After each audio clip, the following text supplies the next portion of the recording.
शुरू शुरू में रोमन तहजीब में साल सिर्फ 10 महीनों पर मुश्तमिल होता था, जो मार्च से शुरू होकर दिसंबर में ख़त्म हो जाता था। जनवरी और फरवरी को शदीद सर्दी के महीनों की वजह से साल में शुमार ही नहीं किया जाता था। ताहम वक्त के साथ साथ जब रोमन एम्पायर फैलने लगी तो इसमें ऐसे इलाके भी शामिल होते गए जहां जनवरी और फरवरी शदीद सर्दी वाले महीने नहीं थे। दोस्तों, अगर आप 1 जनवरी 1995 में पैदा हुए हैं तो 1 जनवरी 2024 में आपकी एज 29 साल बनती है। लेकिन ऐसा सिर्फ तब है अगर आप जॉर्जियन या ईसवी कैलेंडर को फॉलो करते हैं। अगर आप इस्लामी कैलेंडर की बात करें तो इसी दौरानिए में आपकी एज 30 साल बनेगी।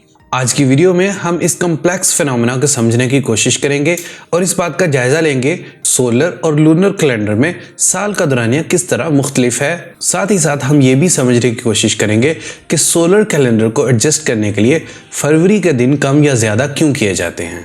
दोस्तों, पाकिस्तान में रहते हुए हमें बुनियादी तौर पर 2 कैलेंडर से वास्ता पड़ता है, जिनमें से एक जॉर्जियन कैलेंडर है जिसे जूलियन या ईसवी कैलेंडर के नाम से भी जाना जाता है, और दूसरा इस्लामी कैलेंडर है जिसे हम इस्लामी हिजरी कैलेंडर के नाम से जानते हैं। दोस्तों, जॉर्जियन या ईसवी कैलेंडर को हम अपने रोज़मर्रा के प्रैक्टिकल मामलात में इस्तेमाल करते हैं, जबकि इस्लामी हिजरी कैलेंडर को सिर्फ और सिर्फ इस्लामी त्योहारों और इबादत के दिनों के तयन के लिए इस्तेमाल किया जाता है। दोस्तों, पहले अगर हम जॉर्जियन या ईसवी कैलेंडर की बात करें तो हमें पता चलता है कि जॉर्जियन कैलेंडर में एक साल उस दौरानिए पर मुहित है जितना वक्त हमारी ज़मीन को सूरज के गिर्द चक्कर पूरा करने में लगता है। दोस्तों, हमारी ज़मीन को सूरज के गिर्द एक चक्कर पूरा करने के लिए 365 दिन, 5 घंटे, 48 मिनट और 45 सेकंड्स लगते हैं। दोस्तों, जिस जॉर्जियन या ईसवी कैलेंडर से हम आज वाकिफ़ हैं वो हमेशा से ऐसा नहीं था, बल्कि इसकी ये मौजूदा शक्ल मुसलसल इर्तिका के बाद हम तक पहुंची है। शुरू शुरू में रोमन तहजीब में साल सिर्फ 10 महीनों पर मुश्तमिल होता था, जो मार्च से शुरू होकर दिसंबर में ख़त्म हो जाता था।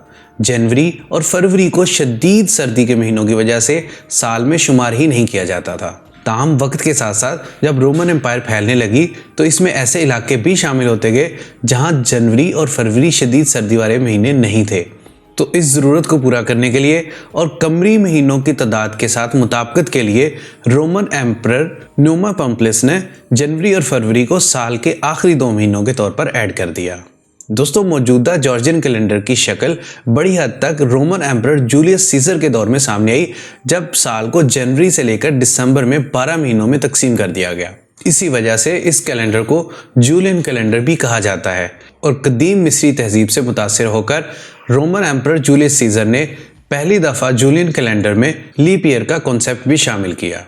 लेकिन आज के दौर के बरअक्स जूलियस सीजर के दौर में लीप ईयर में भी फरवरी को 29 की बजाय 28 तारीख तक ही महदूद रखा जाता था, और 23 फरवरी के दिन को 2 दफ़ा रिपीट करके लीप ईयर में 1 दिन का इजाफा किया जाता था।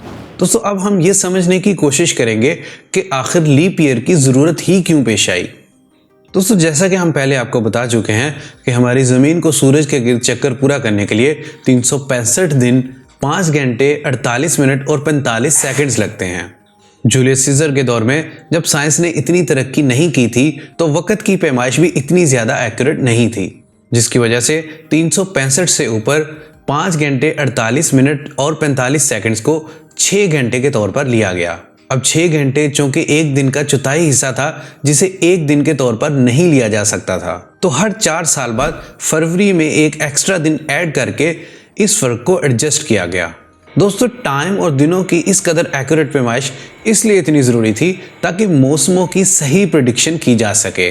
ये चीज़ रोज़मर्रा के मामलात ज़िंदगी और ख़ुसूसन ज़रूरी मामलात के लिए बहुत ही ज़रूरी थी। कदीम रोम में लीप ईयर में फरवरी में 1 दिन ऐड करके इस मुश्किल को हल करने की कोशिश तो की गई, लेकिन सदियां गुजरने के बाद ये महसूस हुआ कि अभी भी इस कैलेंडर में खामियां मौजूद हैं, जिसकी वजह से दिनों के हिसाब से मौसम बदलना शुरू हो गए।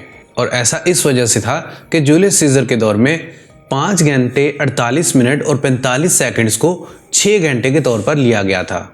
इस तरह हर 4 साल बाद फरवरी में जो दिन ऐड किया जाता था उसका दौरानिया 22 घंटे बनता था। इसका हल पोप जॉर्ज 13 की तरफ से 1582 में लीप ईयर के साथ साथ लीप सेंचुरी का तस्वर पेश करके किया गया। इसके मुताबिक 4 पर तकसीम होने वाला साल तो लीप ईयर होगा जिसमें फरवरी के 29 दिन होंगे। लेकिन अगर ये 4 पर तकसीम होने वाला साल सदी का साल होगा तो उसके लीप ईयर होने के लिए ये भी ज़रूरी है कि वो 400 पर भी तकसीम हो। इस हिसाब से सन 1600 तो लीप ईयर है, लेकिन सन 1700, 1800 और 1900 लीप ईयर नहीं है। दोस्तों अब अगर हम इस्लामी हिजरी कैलेंडर की बात करें तो इस्लामी हिजरी कैलेंडर चांद की गर्दिश को पैमाना बनाकर बनाया जाता है। चांद हमारी ज़मीन के गिर्द तकरीबन 29.5 दिनों में अपना चक्कर पूरा करता है। इस तरह चांद ज़मीन के गिर्द 12 चक्कर 354 दिनों में पूरे कर लेता है। यही वजह है कि इस्लामी कैलेंडर में साल जॉर्जियन कैलेंडर के साल से 11 दिन छोटा है, और यही वजह है कि इस्लामी महीनों में मौसम मुस्तकिल नहीं रहता और मुसलसल तब्दील होता रहता है। इस्लाम से पहले अरब में अगरचे चांद को ही साल और महीनों के लिए फॉलो किया जाता था, ताहम इसे सूरज के मुताबिक एडजस्ट करने के लिए हर 3 साल बाद एक एक्स्ट्रा महीना ऐड कर दिया जाता था, ताकि इन महीनों को सूरज के हवाले से मौसमों के साथ मुताबिकत हासिल हो सके।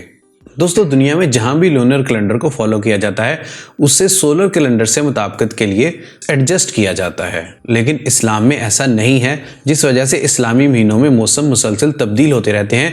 और यही वजह है कि एक मुसलमान की ज़िंदगी में रमज़ान कभी गर्मियों में आ रहा होता है और कभी सर्दियों में।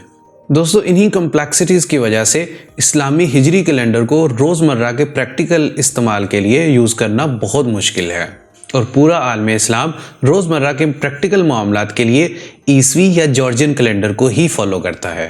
दोस्तों शुरू में हमने जो जॉर्जियन और इस्लामी कैलेंडर के मुताबिक एज में फ़र्क की बात की थी, तो वो भी इसी वजह से है कि इस्लामी साल 354 दिनों पर मुश्तमिल होता है, जिसकी वजह से 30 सालों में मिलकर ये फ़र्क तकरीबन 1 साल बन जाता है।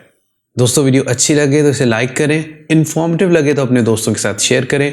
मज़ीद ऐसी वीडियोस देखना चाहते हैं तो हमारे चैनल को सब्सक्राइब करें। Thank you so much.